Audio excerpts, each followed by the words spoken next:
Yo, what's going on, guys? Welcome back to a brand new video. It's been a long time since I've uploaded, and if you can't tell already, I've given up. I can't hide it at this point.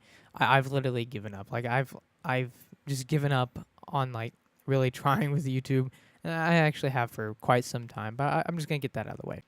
But I mean, I'm still gonna do it because I mean it's fun, and I don't know. I just enjoy doing it, whether or not my content is the cringiest stuff in the world, which it is. Haha. Yeah. So, anyways, I'm back with the video, and this video is about something that just happened very recently. This is actually some new stuff. This actually happened like a day or two ago, and this is about the man who got punched by Ricegum, the man who Leafy made 4 videos on, roughly. I don't even know, but yes, Fouseytube. The egghead himself, Fouseytube, freaking the Humpty Dumpty of our great platform known as YouTube. But anyways, Fouseytube decided to make Fouseycon. Pretty much Tanacon, but not as bad, in my opinion, okay? And people seem to talk about it as if it was, like, really bad. I mean, granted, it wasn't good at all, I wouldn't say, but, I wouldn't say it was worse than Tanacon. Some people were saying that it was worse. Some people were saying that it was about the same level. I think Fouseycon definitely did at least a little bit better. Because, I mean, at least people could get inside of it. At least people could actually fit. And people probably had access to concessions, I'm guessing. And granted, Drake didn't show up, but he never actually said he was going to show up. And still, lots of people showed up that he didn't even talk about, I don't think, as far as I know, as far as my sources tell me. Scarce and Keemstar. But, yeah, as far as I know, nothing, he didn't necessarily lie about anything, and he never, like, confirmed certain people being there, ever. I think he was going for, like, some surprise factor, but, like, it wasn't really much of a surprise factor, because, I mean, it's an event, so, I mean, like this, it's kind of hard to surprise people. I mean, people mainly go there for you, since it's literally called Fouseycon. So people are just going there for you, essentially. So I don't really think, like, you can really make a surprise factor very well. I don't know. Maybe you can. Yeah, to be honest, it was just another shit show like Tanacon. I mean, it was definitely a lot better and definitely was a lot more successful. They at least got started. They got to talk, and it wasn't super chaotic.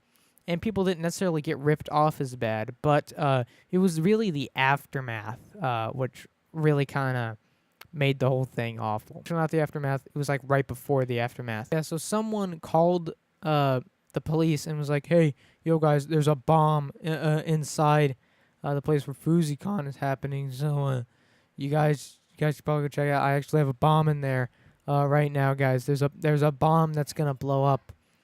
And he said that, and they're like, "Oh, let's go and shut it down." Which, I mean, I don't blame them. I mean, that's what you kind of have to do. Even if you know it's fake, you know, you don't want to risk freaking anyone dying, you know. So then after that, Fouseytube goes outside of the event, and then he gets on top of a car and basically starts talking, you know, positivity. We need to stop the negativity. We need positivity, you know, stop taking people down and stuff. And then after just a while, he freaked out. He burst into tears, which I could not find that clip anywhere. But he's crying, and he looks over at everyone. And he's like, guys,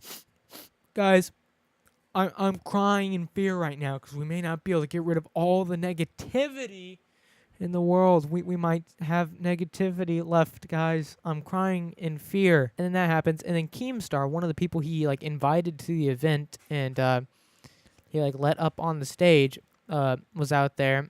And then Fouseytube flips out on him for making a documentary, and I'll play that clip because that was all I could find. Let's go. We ever met face to face? Oh, no, this for a moment in time. I invested all my money into this event, and I did it for free. My accountant said, "Yusuf, where are you gonna make your money?"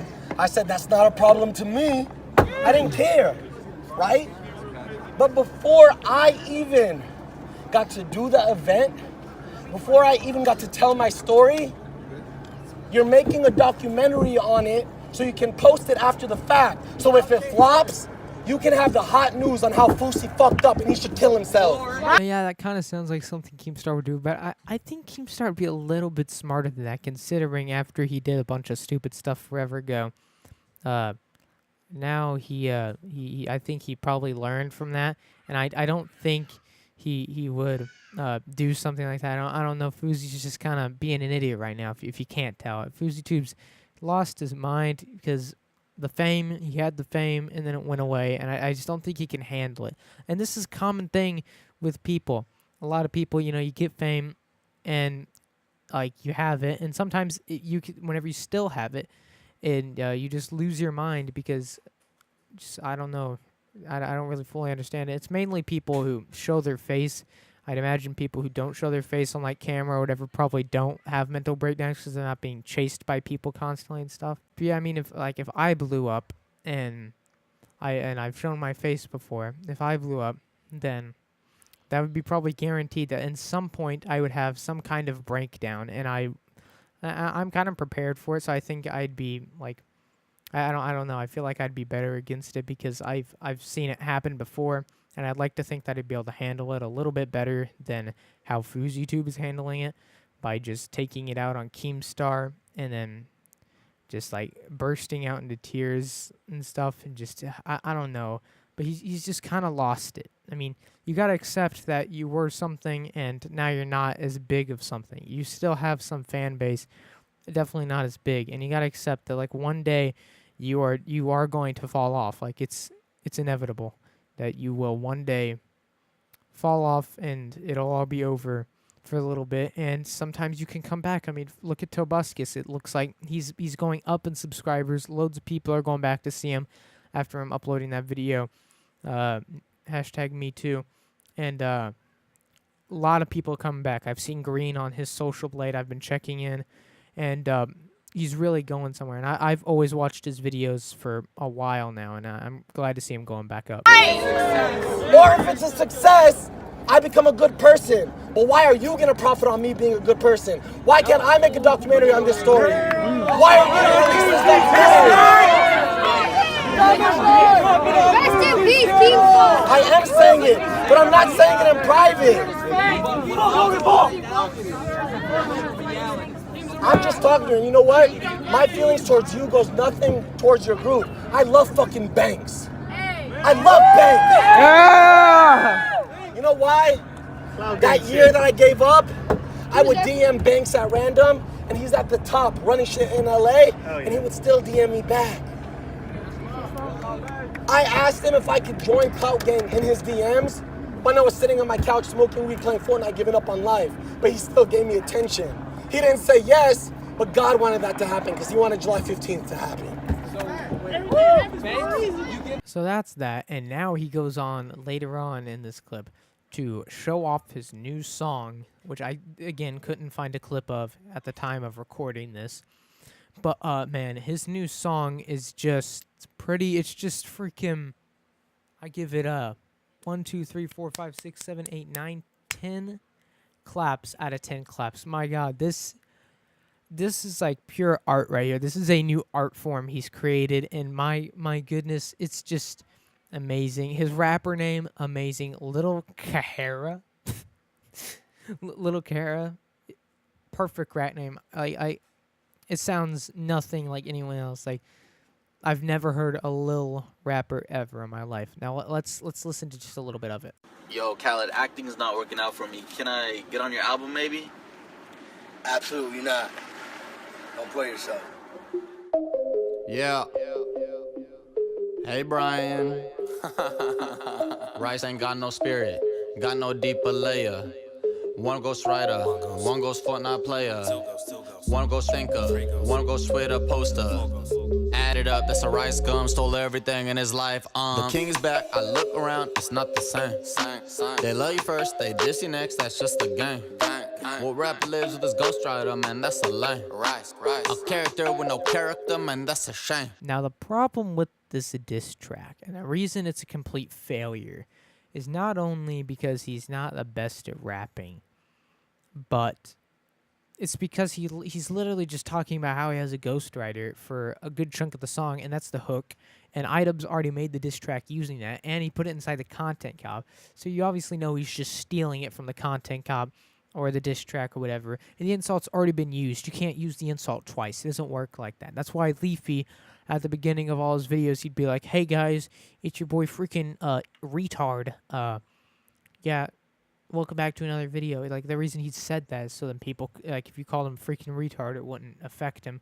Not really, it wouldn't really affect anyone anyway, because it's just kind of a commonly used phrase. But that, like, you can't use an insult more than once, and I've said this before, and it's a rule that I will stand by always. And it's a rule that everyone should just follow. I bought my mama crib, that's a fact. Bought myself a crib, matter of fact. You renting where you live, your whole crew's paying rent to live, that's a fact. So much happened, I've been absent. Online spazzing, throwing tantrums. They've been lying to the youth. Now it's time to tell the truth. Rice ain't got no spirit, got no deeper layer. One ghost writer, one ghost Fortnite player. One ghost thinker, one ghost Twitter poster. Added up, that's a rice gum, stole everything in his life. Yeah, I don't know. I can't freaking handle it.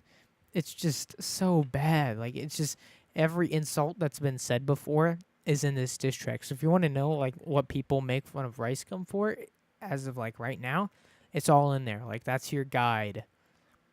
Right there. That's every insult. You know, he fakes his Fortnite gameplay. He has a ghostwriter for rap songs that he doesn't say anything about it. And pretends like he doesn't, and you know, it's just like it's awful. But you couldn't make a song better though. Your songs would sound like the garbage. Yeah, probably, because I mean I don't know. I don't really have any interest in making rap music anyway. But maybe just for fun. But yeah, that's today's video. See ya.